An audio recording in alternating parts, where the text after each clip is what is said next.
Welcome back. So in this lecture, we're going to have a look at the common types of errors that could occur in Python while you're trying to program. Alright, so first of all, why does an error occur? So an error in Python could occur when a certain statement is not in accordance with the prescribed usage. So that is called as a syntax error. Alright, so when I say that, you should understand that the interpreter immediately reports an error to you. So we're just going to make use of the terminal here because there'll be a lot of errors and I don't want to type here. So we'll just make use of the terminal.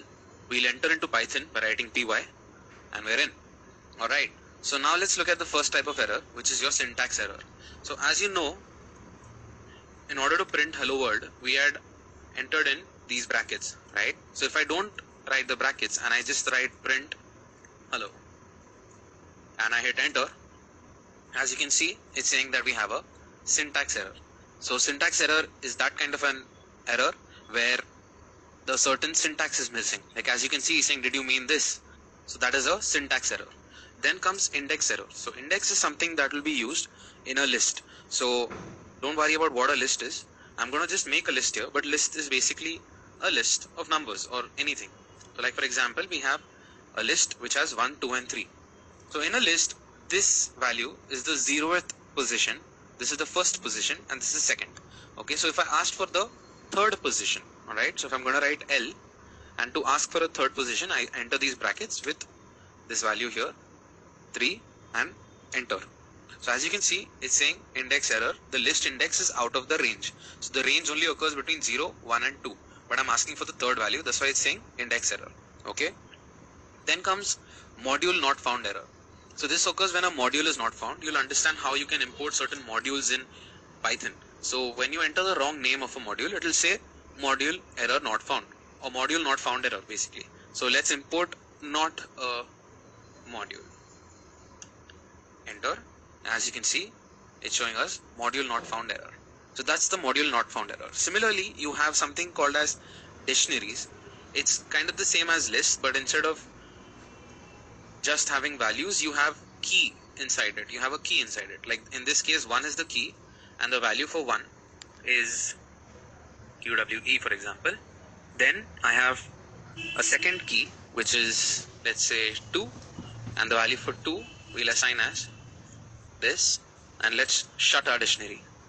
Enter. Similarly, in this 2, here 1 is the key which has QWE. 2 is the key which has WER. So if I ask it to give me the value for 3 or the key for 3, it's going to say key error because there is no key like that. Alright. Similarly, you have import error. So you saw the module not found error, right? So that was when I tried to import something called not a module. So similarly, when I try to import something from a certain module, so if I say from math, which is a module, I want to import cube. So I hit enter, you're seeing import error. Cannot import name cube from math. So although it's saying unknown location for math, that is because in my case, my math module has not been installed into my Python yet. Alright, so that is why you're seeing the import error. Similarly, you have iterations. So iterations is also something we'll cover in the future, but just try and understand this. So I'm making an iteration. I'm saving a variable with an iteration in it, which runs between 1, 2 and 3.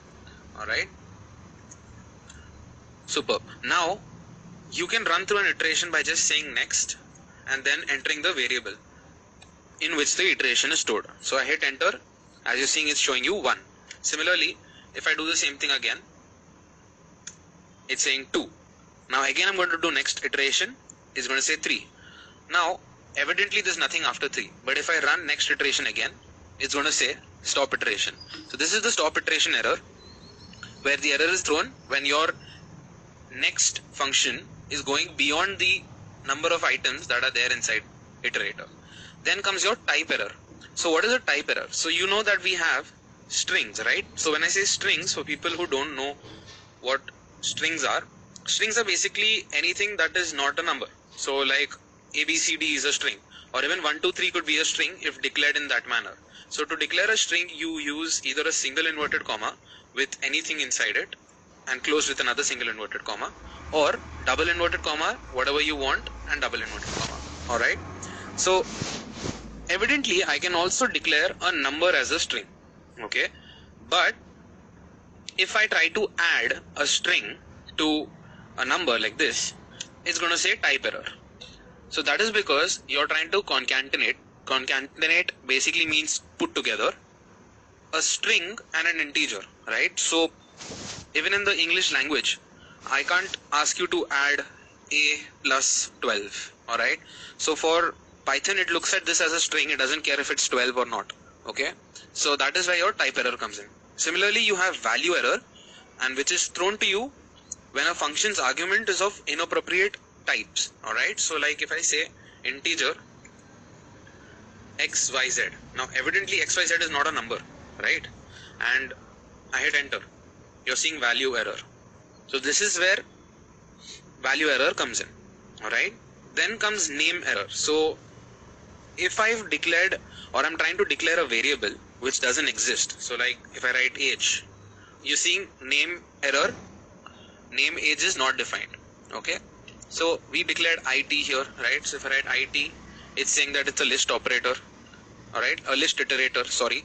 Then similarly, if I try to write another value which I've taken up over here, like L, enter, it's saying that L has these inside it. So when I try to ask it for something it doesn't have, like A or B, that's when you get a name error. So a variable which doesn't have any value that you have declared, or a variable that you haven't declared, is basically your name error.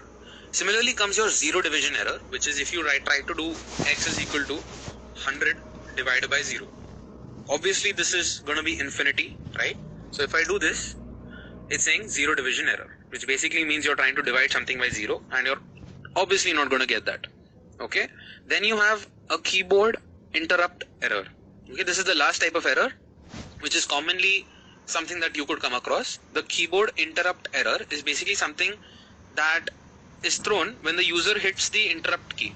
So like normally it's Control and C, and that is when it's executing a program. Alright, so like if I try name is equal to input, alright, so I'm trying to ask Python to ask me my name, alright, and once I do this,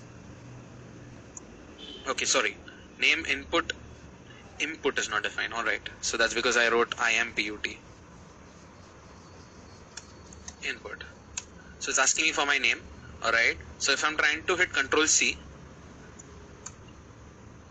so as you can see, it's giving me a keyboard interrupt error. So I hit Control C, nothing came up on screen, but as soon as I hit enter, it said keyboard interrupt error. Alright, so these are some of the errors that you could come across while you're trying to code, and these are most commonly attained error. There are many other errors actually, like attribute error, EOF error, which is the end of file condition error. So there are many errors actually. Memory error, not implemented error, OS type of error, overflow error, reference error. But these are some of the types that you could commonly come across. And obviously, while we are coding too, and while we are practicing our codings and exercises, we'll make sure that if any type of error comes, that I will try and clear that out for you then and there itself. So that will be in case something comes that's not of these types. Alright, so but one thing you should keep in mind is that Python is there to support you more than I am, because as you can see, it's kind of already listed with a certain type of error, and it will tell you what type of error or what type of issue your code has. Alright, so there's no need to worry, because whatever type of error comes, either you can go through our course and check for it, and if that doesn't work for you, what you can do is just Google the type of error that there is, and you will find what the issue is. Simple as that. Alright, so that's it for the common types of errors that you can come across in Python. So I'll see you in the next lecture. Move on to the next module, where we'll be studying about variables and names. Alright, so once again, thank you for your attention. Bye bye.